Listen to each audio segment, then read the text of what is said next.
Assalamualaikum warahmatullahi wabarakatuh. Kembali lagi bersama saya Sri Wahija Ningsi dengan NIM 21031110084. Saya dari kelas Agribisnis D.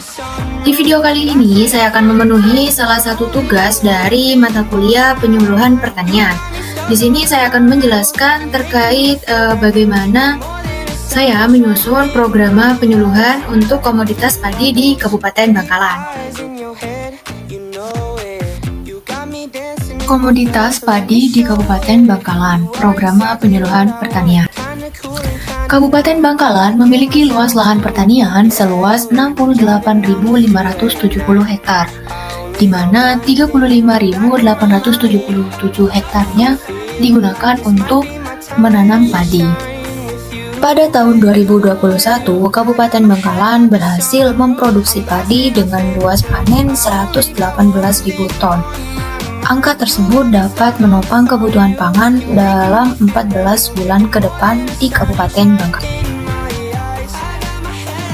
Di tahun 2021, Kabupaten Bangkalan telah berhasil melaksanakan panen raya padi yang dihadiri oleh Bupati Bangkalan, Bapak R. Abdul Latif Amin Imron, di Kecamatan Blega, tepatnya di Desa Karanggayam bersama kelompok Tani Sejahtera Gading Timur.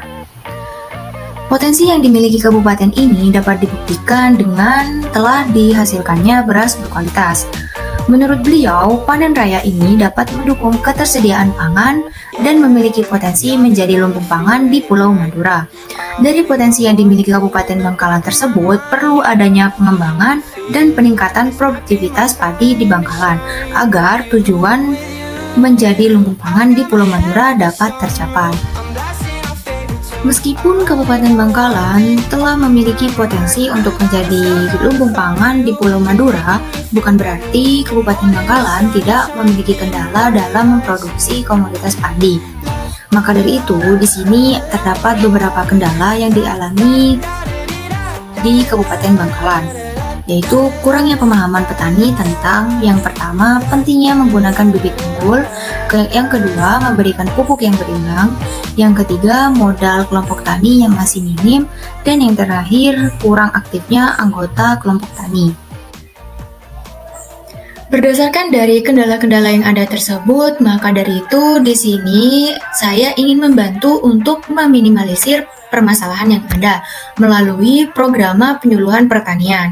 Di sini saya menyusun suatu program penyuluhan pertanian terkait komoditas padi di Kabupaten Bangkalan dengan tujuan dapat meningkatkan produktivitas padi di Kabupaten Bangkalan dan dengan harapan dapat membantu untuk merealisasikan Kabupaten Bangkalan menjadi suatu lumbung padi di Pulau Madura. Kegiatan program penyuluhan pertanian saya kali ini yaitu terdapat 3 kegiatan, yaitu yang pertama ada sosialisasi, yang kedua pelatihan, dan yang ketiga ada pendampingan. Untuk penjelasan dari kegiatan-kegiatan tersebut, saya akan menjelaskan di slide berikut. Untuk kegiatan penyuluhan pertanian yang pertama, yaitu akan dilakukan sosialisasi.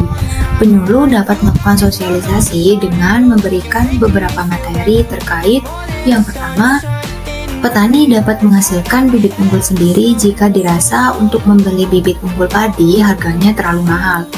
Yang kedua, memberikan pupuk berimbang pada tanaman padi. Yang ketiga, cara memperoleh bantuan modal untuk kelompok tani. Dan yang terakhir, mengajak para petani, khususnya kaum muda, supaya lebih aktif dan semangat dalam kegiatan kelompok taninya. Supaya materi tersebut lebih mudah untuk diserap, maka langkah selanjutnya akan diberikan pelatihan dan pendampingan bagi para petani. Kegiatan yang kedua, penyuluh akan memberikan suatu pelatihan dalam beberapa hari dengan cara mengajak petani untuk mempraktekkan materi yang telah disampaikan pada saat sosialisasi supaya petani dapat lebih memahami materi tersebut dan lebih mudah untuk mengimplementasikannya pada saat di lapangan nanti. Untuk kegiatan pelatihannya akan saya jelaskan di slide berikut. Untuk membantu meningkatkan produktivitas padi di Kabupaten Bangkalan, maka penyuluh akan memberikan beberapa pelatihan di bidang tertentu. Yang pertama yaitu bagaimana cara menghasilkan bibit unggul sendiri. Untuk menghasilkan bibit unggul sendiri, para petani harus memperhatikan beberapa hal penting. Yang pertama yaitu memperhatikan pembatas untuk menghindari terbawanya benih varietas lain oleh air hujan pada saat pasemaian. Yang kedua, memperhatikan waktu tanam dengan memberi jarak 10-20 hari penanaman yang berbeda varietas agar tidak bersamaan pada saat pembungaan. Yang ketiga, selalu mengontrol lahan agar gulma tidak bermunculan dan menjaga agar lahan tidak terkontaminasi. Kemudian yang keempat, mengawasi saat panen dan pengeringan dengan memperhatikan benih minimal 80% sudah matang. Lalu, benih yang sudah dipanen harus dipisah agar tidak tercampur dengan benih dari area lahan yang lain. Petani dalam menghasilkan bibit unggul sendiri ini harus menggunakan alat yang bersih dan steril. Kemudian gabah yang sudah digunakan harus langsung dicuci dan dijemur agar tidak terkontaminasi pada saat penggunaan selanjutnya. Kemudian untuk pelatihan yang kedua yakni bagaimana cara pemberian pupuk berimbang dengan baik. Di sini petani harus memperhatikan usia tanaman terlebih dahulu karena akan berkaitan dengan pemberian pupuk yang disesuaikan dengan usia padi. Kemudian memperhatikan waktu pemberian pupuk karena jika diberikan pupuk terlalu sering atau tidak sesuai dengan waktu pemberian, maka akan berdampak buruk pada tanaman padi serta pada lahan. Waktu yang tepat untuk memberikan pupuk pada tanaman yaitu di pagi hari dari pukul 8 hingga pukul 10 dan di sore hari dari pukul 4 hingga 5. Untuk menghindari pemberian pupuk di waktu mendung atau hujan karena akan berpotensi menghilangkan pupuk sebab reaksi pupuk juga memerlukan bantuan dari sinar matahari. Kemudian untuk pelatihan yang ketiga yaitu tentang solusi mendapatkan bantuan modal bagi kelompok tani, yakni dengan cara KUR atau kredit usaha rakyat yang merupakan pinjaman modal kerja yang diberikan kepada individual atau badan usaha atau kelompok yang dinilai memiliki usaha produktif dan layak. Dan pelatihan yang terakhir yaitu pelatihan tentang bagaimana cara mengajak para petani agar aktif dalam kelompok tani.